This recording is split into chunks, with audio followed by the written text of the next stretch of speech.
2023 marked the deadliest year on record for humanitarian workers. What is more concerning, 2024 is on track to be even worse.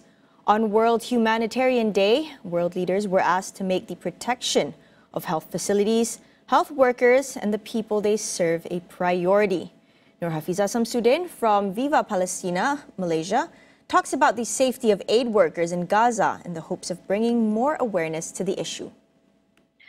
So to date, the latest numbers are, there isn't even a latest number actually of the number of humanitarian workers who have been killed in Gaza since October the 7th. The number that was released by the UN most recently is more than 280. So we don't even have a specific number of humanitarian workers that have been killed throughout this onslaught. Having contacts there and being in regular contact with people in Gaza is very painful. It's a privilege, I know, to know these people and to be continuously working with them. But it honestly brings tears to my eyes to witness the mass indiscriminate killing every single day, every hour. They're not safe at night. They're not safe in the day. There's no safe zones. You talk about humanitarian workers, 280 have been killed. But the ones that made the most headlines is, I believe it was April 1st, when 8 or 7 humanitarian workers were killed, the ones that were volunteering with the World Kitchen. Yeah, and that too because I think 7 out of 8 or 6 out of 7, one of those numbers, were not Palestinians. So they were Polish, they were German, they were British, there was even an American, if I'm not mistaken. So that is what is making headlines, and that was the most noise that we've heard being made. Unfortunately, till date, even doctors are being brutally murdered, they're being abducted, they're being tortured, but we don't see public outcry on things like that.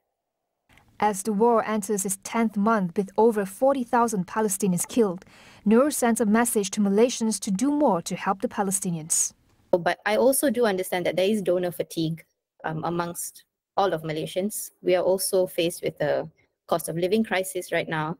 So the amount of probably monetary aid that we can give is probably limited, and that's fine. This has been going on for so long. But I implore everyone to try and do as little as they can, maybe write to your MPs, ask them to voice their objection over what is happening in Parliament. What that does is that creates an internal pressure in our government system so that our government then knows that there are a lot of Malaysians that care about this, care enough to write to parliamentarians. So maybe we should be taking a stronger stance. Maybe we should be doing a little bit more. Though I do know our government has done a fair amount, including allowing in 128 injured Palestinians, which is a great start. But I think there is a lot more that we can do on a global platform. Other than that, I think boycotting is a very powerful tool. Think about where you're spending your money, where you're spending your valuable ringgit.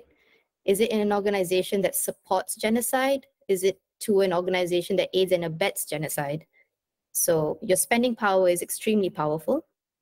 Other things you can do is, I know there's weekly protests now in Kuala Lumpur. If you're based in Kuala Lumpur, you can go down, make your voices heard, stand in solidarity with everyone else. And I guess pray, make lots of dua, hope for the best. And if you're in positions of power, then I implore you to please start doing a little more.